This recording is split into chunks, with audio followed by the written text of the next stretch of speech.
Alright mga kaibigan, nandito tayo. Ito yung mga pechay, mga kung ano-ano. Ayan po, ayan o. Ready na to, yung mga mahahaba na. At ayan o, hindi na tayo kapasibol ng ano, ng mga kung ano-ano. At mahirap din. Ito medyo mahaba na. Ito yung mga kamatis. Ayan, titingin tayo. Mura nito, $2 lang. Yung iba nasa 3 something yata. Ito okay ito, mga mura-mura ito. Ayan, ito mga kamatis, tsaka mga kung ano rito, sala, mga upo. Upo, wala yatang upo rito.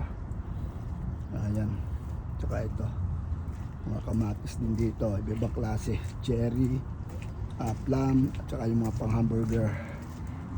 Ayan mga kaibigan, ito ang ganda po.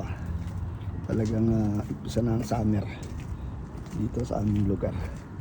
Taniman na naman.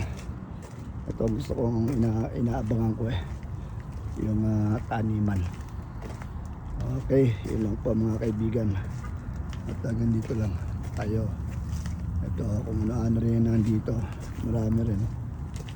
And yung mga strawberry may mga bunga na rin ng strawberry Ayan po strawberry ito ayan may bunga na ayan maganda ito, may bunga na yung strawberry niya ayan subukan natin kung maganda.